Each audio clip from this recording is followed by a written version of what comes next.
Di suatu hari, Agil, Dinda, dan Rahmah merencanakan pertemuan karena sudah lama tidak bertemu. Mereka bertiga berbincang banyak topik, termasuk topik tentang investasi yang akan mereka lakukan.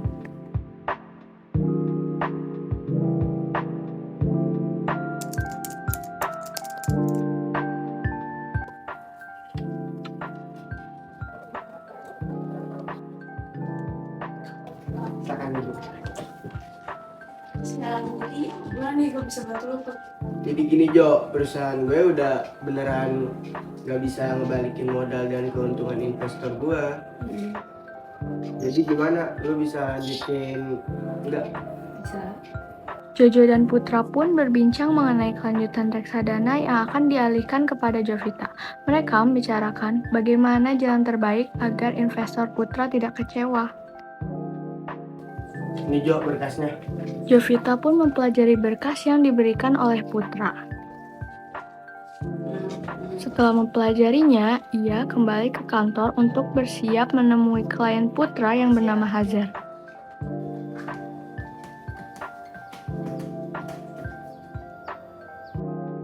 Selanjutnya, Putra langsung memberi kabar kepada kliennya bahwa dia sudah mengalih tugaskan tugasnya kepada MI lain.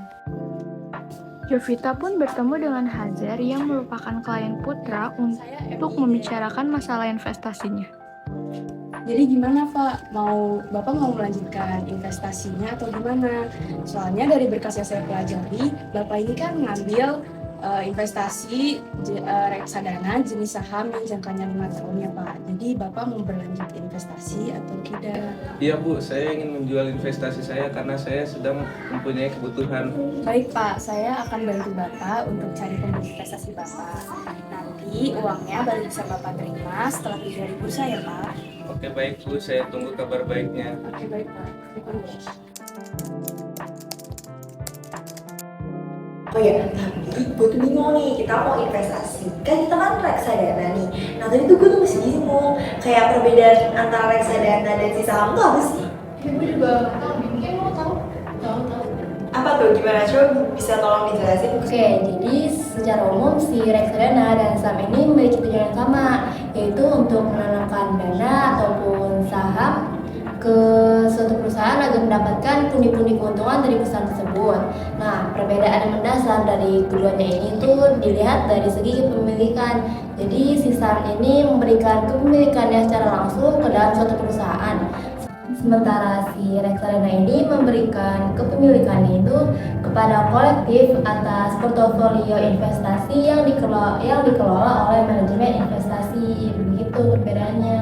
Oh, jadi apa sih? Tapi ada juga loh kan pasar modal tuh kayak ada reksadana, saham, obligasi. Nah, obligasi itu apa juga? Kayak banyak banget nih jenis pasar modal ini. Nah, untuk obligasi sendiri sih gue kurang tahu ya Gila. Jadi mungkin Rahma tahu, bisa tolong jelasin? Bisa, jadi obligasi sendiri itu kan biasa diartikan sebagai surat utang negara. Nah, surat utang ini bisa dilakukan untuk jangka panjang. Surat ini tuh biasanya diterbitkan oleh suatu perusahaan atau pemerintah dengan nilai nominal atau waktu tempuh tertentu. Nah, jadi misalkan nih, ada suatu negara yang nyari investor untuk minjem uangnya. Nanti uangnya itu digunakan untuk membangun negara. Misalkan si negara itu mau bangun tol. Nah, terus nanti si negara sama si investor itu membuat perjanjian. Uang dan keuntungan yang udah mereka dapat itu bakal dibalikin di tahun keberapa yang udah disepakatin gitu. Oh, berarti nggak jauh-jauh dari investasi emas ya? Karena investasi emas juga gitu, dia kan kayak kita punya uang, kita menginvestasikan itu ke orang dan orang itu beri kita emas. Nah, orang yang beri kita emas itu udah gak bisa kembali lagi kita karena harga emas tiap tahun ke tahunnya tuh kan dia akan naik. Jadi kita keuntungannya dapat dari keuntungan setiap tahunnya itu. Oh, berarti sama aja ya? Beda, berarti kita mau ambil reksadana kan? Iya. Jadi kita langsung ke kantor MI aja nggak sih? Iya, Daripada uang kita juga habis nggak karuan kan? Jadi kita langsung ke kantor MI aja. Boleh, yuk. Oke, yuk. Setelah paham mengenai jenis pasar modal dan akhirnya memutuskan mengambil investasi jenis reksadana, mereka pun bergegas pergi ke kantor Jovita untuk berbicara mengenai kelanjutan investasinya.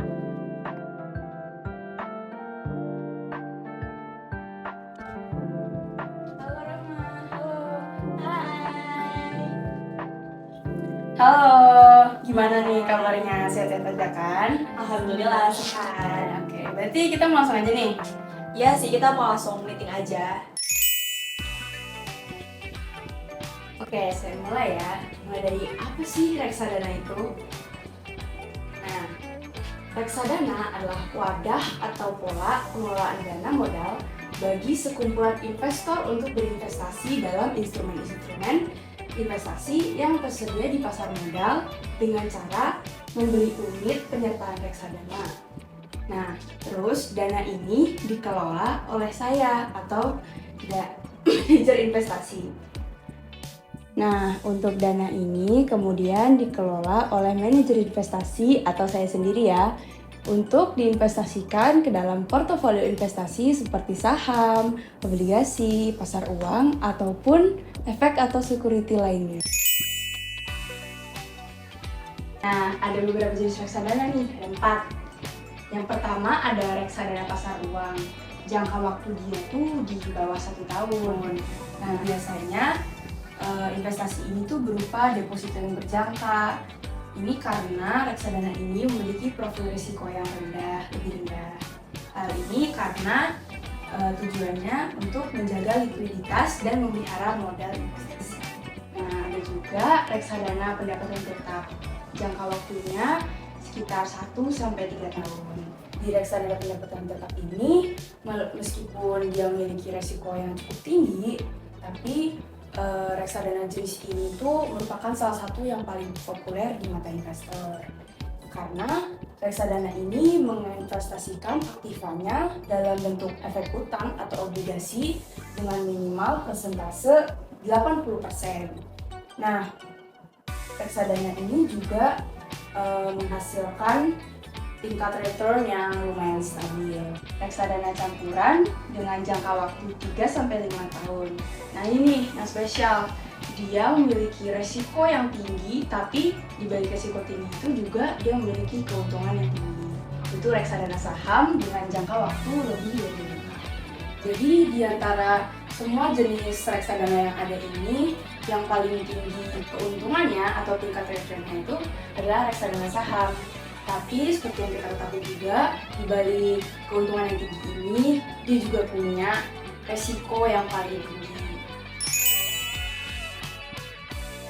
Karena di sini keuntungan reksadana yang pertama yaitu meningkatkan diversifikasi. Jadi dana dikelola dengan melakukan diversifikasi kepemilikan ke banyak instrumen. Diversifikasi ini dapat mengurangi resiko investasi. Lalu yang kedua, ada likuiditas harian. Pemegang reksadana dapat menjual kepemilikan mereka kembali berdasarkan harga nilai aktiva bersih pada hari yang sama. Nah, misalnya saya hari ini kedatangan klien yang ingin menjual produk investasinya. Lalu saya akan menyalurkan produk itu kepada investor yang berminat untuk membelinya.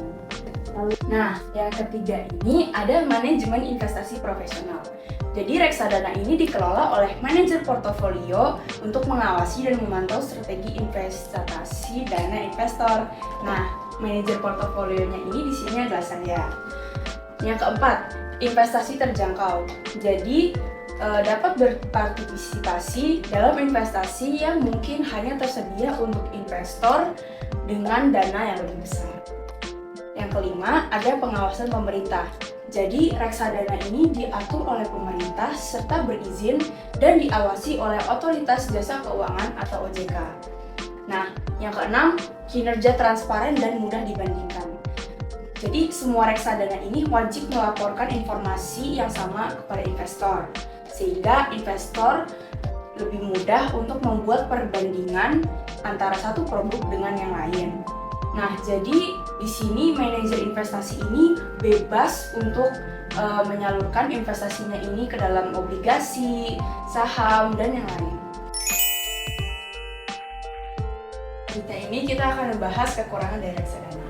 Yang pertama, one prestasi.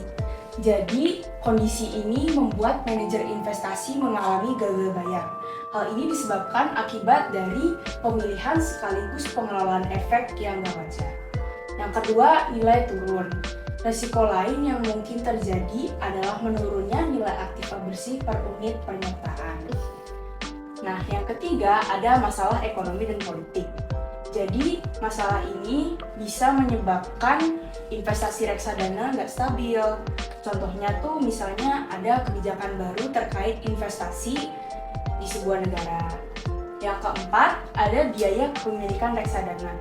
Expense ratio adalah indikator biaya pengelolaan reksadana ya oleh manajer investasi. Biaya ini biasanya dibebankan kepada investor reksadana. Nah, yang kelima ini ada resiko likuiditas. Hal ini bisa terjadi karena ada banyak investor yang melakukan penarikan dana secara bersamaan dalam jumlah yang besar. Namun, hal ini resikonya rendah karena sekarang reksadana sudah diatur dalam undang-undang dan maksimal pencairannya adalah 7 hari bursa atau 7 hari kerja. Nah, yang keenam ini ada kerugian ditanggung oleh investor. Misalkan, suatu lembaga manajemen investasi mengalami kebangkrutan atau gagal bayar. Maka kerugian ini ditanggung sendiri karena pemerintah tidak menjamin kerugian reksadana. Nah, jika MI mengalami gagal bayar, para investor bisa mengajukan surat denda sesuai dengan kontrak perjanjian di awal. Jika terjadi pembubaran, MI bisa menjual semua aset yang ada dan mengembalikan uang kepada investor. Selain itu, MI juga bisa mengalihkan produk satu investasi ke MI lain. Pembelian reksadana ini dapat dilakukan secara langsung melalui perusahaan manajer investasi seperti saya yang menerbitkan dan mengelola reksadana, atau bisa melalui bank yang bertindak sebagai agen penjual efek reksadana. Nah, selain itu juga di era digital ini, kita bisa melakukan transaksi jual beli di sebuah platform yang telah disediakan oleh lembaga investasi. Nah, dalam membeli reksadana juga ada beberapa persyaratan yang harus dimiliki oleh para investor, yaitu harus memiliki kartu identitas seperti KTP atau SIM dan NPWP agar dapat membuka rekening reksadana. Nah, sebelum membeli reksadana, selain itu, MI juga wajib untuk melakukan proses KYC atau Know Your Customer. Nah, teman-teman juga bisa memantau perkembangan saham di grafik yang telah disediakan secara online oleh platform lembaga. Nah, kapan sih kita bisa menjual reksadana? Nah, waktu yang tepat untuk menjual reksadana adalah ketika tujuan investasi sudah tercapai. Investasi jenis ini bisa dicairkan kapan saja. Investor dapat menerima dana hasil penjualan reksadana selambat-lambatnya 7 hari kerja atau bursa setelah order penjualan kembali dijalankan. Nah, bagaimana ya CV untuk MI ini atau pembayaran untuk si MI ini? Iya, bagaimana ya Mbak? Nah, biasanya untuk fee manajer investasi sendiri bervariasi. Namun pada umumnya, jika investor melakukan pembelian reksadana, manajer investasi akan mendapatkan keuntungan sebesar 1% sampai dengan 3%. Nah, jika investor melakukan penjualan reksadana, biasanya MI akan mendapat keuntungan 0,5% sampai dengan 1%. Nah, sekian penjelasan dari saya. Apakah ada yang ditanyakan? Tidak ada sih, semua penjelasannya sudah jelas. Ya, berarti kita mungkin langsung masuk ke transaksinya aja kali ya. Ya, betul. Akhirnya, Agil, Rahmah, dan Dinda pun langsung melakukan transaksi dengan dinas reksadana dan modal yang berbeda sesuai dengan tujuan masing-masing. Selain itu, mereka juga menandatangani kontrak untuk meraih kesepakatan bersama.